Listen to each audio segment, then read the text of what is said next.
Hi everyone and welcome to the introduction for our new color scheme tool.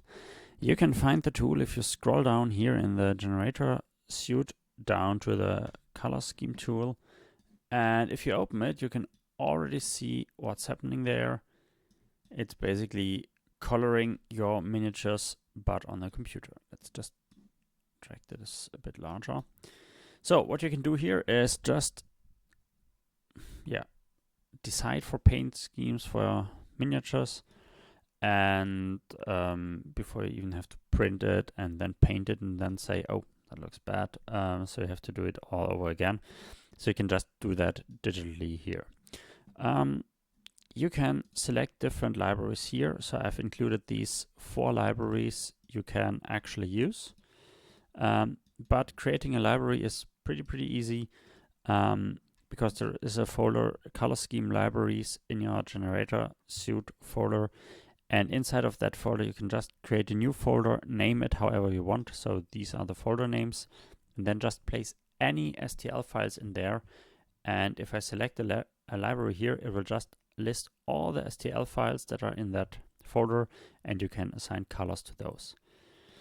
So maybe let's do it with a Rebel Leader here. For example, we can now assign colors to each and every part of this. We can start by resetting it so it's not like totally colorful.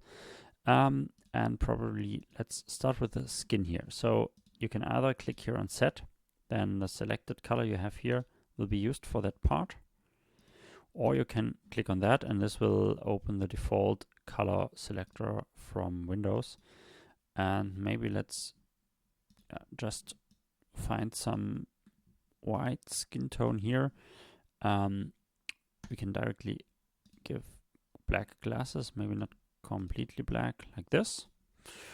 And yeah, now we can decide for the color of our army.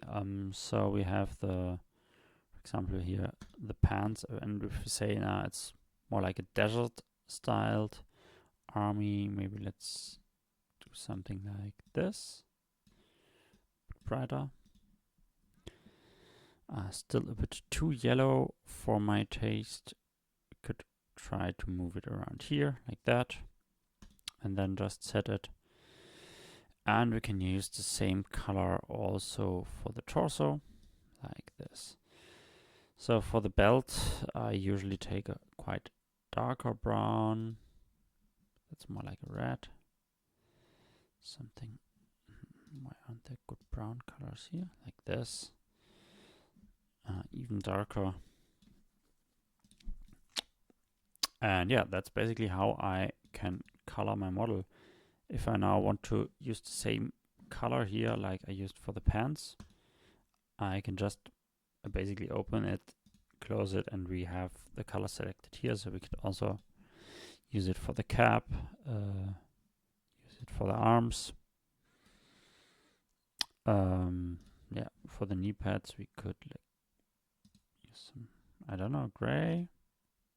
Nah, maybe like a slightly lighter brown than this. So let's just set it here, go a bit more in the yellowish direction, maybe get a bit brighter. Too much yellow, still brighter. Like this. Yeah, let's go with that.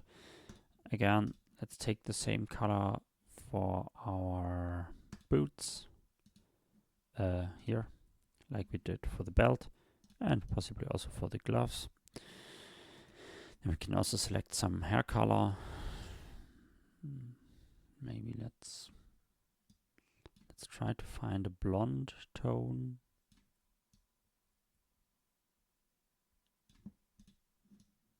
Yeah, maybe like that. And for the weapon, let's just go with some silvery or more like nearly black, like that. And we have our color scheme, and doesn't look that good. Let's maybe use the same color for the arms as we have for the knee pads. Already much better. And then we can save our color scheme, load the color scheme once again, and decide what how we want to paint our miniatures. That's it already. Quite a fast, quite an easy tool to use. Easily expandable, so you can just drag in new STL files. You can use Mesh Mixer to separate STL files. If you want, I can also show you a bit how that works. So let's start Mesh Mixer here. And we can include now any STL file. Let me just look for one. So yeah, maybe let's just take any of those files now from our Rebel leader we have here. And this is basically the weapon. You see the hands are just cut off. And if we now, for example, want to color it a bit, we can press S to select and basically select parts of the weapon and then press Y and we have it separated. When doing the select, you can also set an angle here, maybe like this. And you see the selection expands as long as we are below that angle, but at sharp corners it stops, depending on what you set this angle to. So if I make it like this, see it will select everything, but if I make it a bit larger, you have to try it out, it will be, or it will work fine. So here we can have a smaller angle. And like that, I can now select parts and separate them by pressing Y. You can also use the small arrows next to the Y, or for American keyboards, it's next to the Z.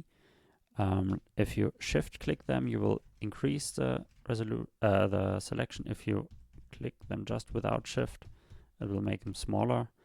As you saw previously, we had some mesh elements here at the edge that were not selected, and so like this, you see some of the elements are missing. And the easiest thing to do is just increase it, decrease it, or increase it twice, decrease it twice, and we have them all included. And now we can press Y and just now file, export this, save this into the folder or in our library we want to create.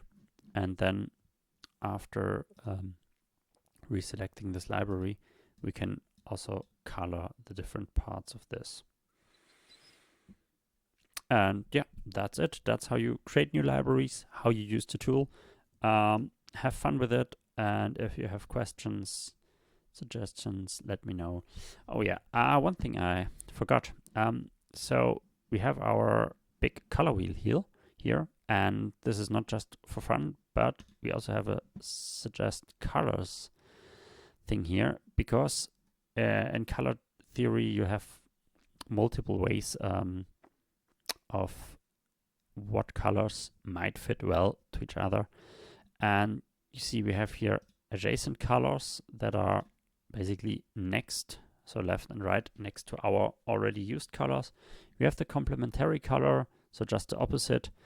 If we, for example, use it for the glasses, so that's usually used to like set effects. And we also have these triadic colors, which basically means we use all like 3 colors that are spaced equally here on the color wheel. That's usually quite colorful then. I don't think it fits well to stuff like this. But if you have now only small details like the glasses here, or maybe some buttons, maybe the button up here, and use a complementary color for that, it might look quite well. Depending on what colors you already have selected, it will not or will suggest more or less.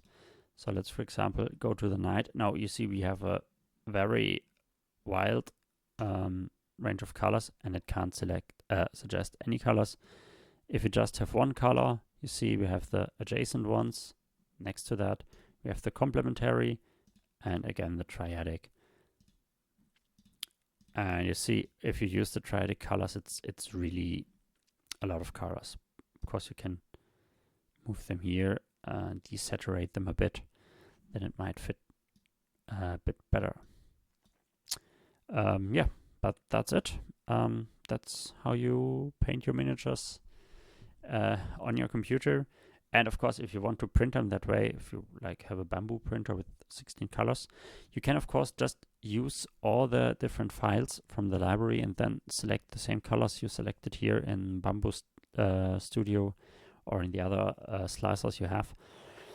And then you can directly 3D print the colored miniatures, but of course that will take a lot of filament, a lot of time, and I would usually not suggest that. So that's it for today. See you next time, and thanks for watching. Goodbye.